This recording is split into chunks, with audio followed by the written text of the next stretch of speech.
Hello friends, तर मी आज तुमच्यासमोर एक मेकअप ट्युटोरियल घेऊन आली आहे। काल मी वटपौर्णिमेसाठी मेकअप केला होता, त्याचं हे ट्युटोरियल आहे। मी लेन्स लावून घेतलेत ऑलरेडी, त्यावरती मी मॉइश्चरायझर लावून घेते फेसवरती। लगेचच मी प्रायमर लावते। प्रायमर लावणं खूप इम्पॉर्टंट असतं, त्यामुळे लगेच प्रायमर लावलं आणि लगेच फेस करेक्टर लावून फेस करेक्ट करून घेतला। फेस करेक्टरने सगळे पिंपल्स वगैरे हाईड झाले आहेत माझे। आणि त्याला अगोदर मी ब्रशनी करेक्ट केला आहे, त्यानंतर मग ब्लेंडरनी, त्यानंतर लगेच मी कन्सीलर लावून घेतला आहे।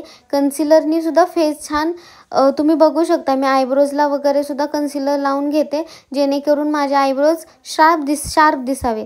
त्यानंतर मी ते ब्रशने आधी ब्लेंड करते आणि ब्रशने झाल्यानंतर लगेच ब्लेंडरनीही ब्लेंड करते, जेणेकरून ते छान बसावं माझं कन्सीलर।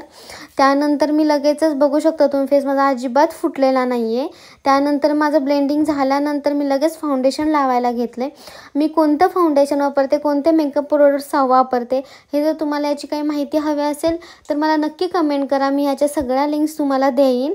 आणि मी सगळीकडे मानेवरती वगैरे ते फाउंडेशन लावून घेतलं सेम ॲज मी आधी ब्रशने लावून घेतलं, नंतर ब्लेंडरनी छान डॅप करून ते छान मुरून दिलं फेसमध्ये, जेणेकरून माझा फेस लॉंगपर्यंत खूप उशिरापर्यंत छान फ्रेश राहावा, ग्रे पडू नये माझा फेस आणि छान ते बसावं। त्यानंतर मी कॉन्टूर लावून घेतलं, कारण माझे चीक वगैरे खूप दिसतात, म्हणजे जरा थोडी मी गुबगुबीत असल्यामुळे। सगळं करेक्ट करून घेतल्यानंतर कॉन्टूर वगैरे लावून झाल्यानंतर तुम्ही बघू शकता मी गालाला वगैरे पण लावलंय, मी नोजलाही लावते, जेणेकरून माझं नोज शार्प दिसावं, तुम्ही बघतायच। त्यानंतर ते छान ब्रशने ब्लेंड केलं। त्यानंतर मध्ये कन्सीलर लावते, जेणेकरून आणखीन शार्प दिसावं, कारण थोडंसं इथे आपल्या नाकाच्या इथे थोडं असं भजीसारखं दिसतं नाक, पण त्यामुळे आपण शार्प करून घ्यायचं। त्यानंतर आयब्रो डिफाईन करून घेतल्या। माझ्याकडे आयब्रो डिफायनर नाही आहे, त्यामुळे मी पेन्सिलनंच करते आहे आत्ता। छान आयब्रो डिफाईन करून घेतल्यानंतर हे मी माझा आय पॅलेट आहे, जे मी आत्ता नवीनच बाय केलेलं आहे, त्याची लिंक तुम्हाला मी देईन, तुम्ही मला नक्की कमेंट करा। हा माझा आहे आय मेकअप, तुम्ही आता बघू शकता कसा केला मी। माझी साडी पिंकिश कलरची आहे, त्यामुळे पिंक आय शॅडो लावलेले आहेत। त्यानंतर मी नॉर्मल मस्काराने छान आयलॅशेस केलेले आहेत, मी सेपरेट आयलॅशेस लावलेल्या नाही आहेत, तुम्ही बघू शकता आणखीन हवं तर। त्यानंतर मी छान काजळ लावून घेते आहे, तुम्ही बघा हवं तर किती छान माझे आयलॅशेस शार्प दिसत आहेत। त्यानंतर मी काजळ लावलेलं आहे, काजळसुद्धा थोडं डार्कच लावायचं, जेणेकरून आपला आईज खूप सुंदर आणि छान दिसतील। मी काजळ लावल्यानंतर छान आयलायनर लावून घेतलं। आयलायनर मला जास्त विंग्स नको होत्या, त्यामुळे मी नॉर्मल लावलं आयलायनर।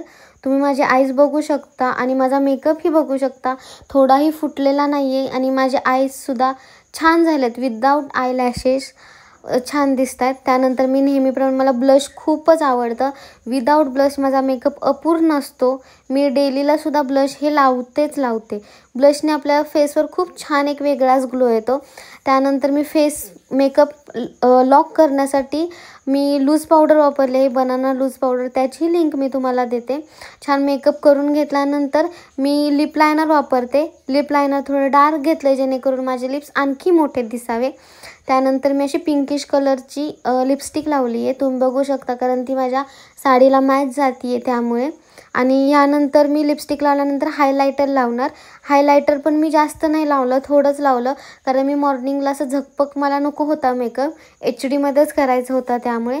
हे तुम्ही माझा क्लोजअप बघू शकता, कसं हायलायटर वगैरे लावलेलं आहे, थोडंही फुटलेलं नाही, माझा मेकअपचा कोर्स झालेला नाही आहे।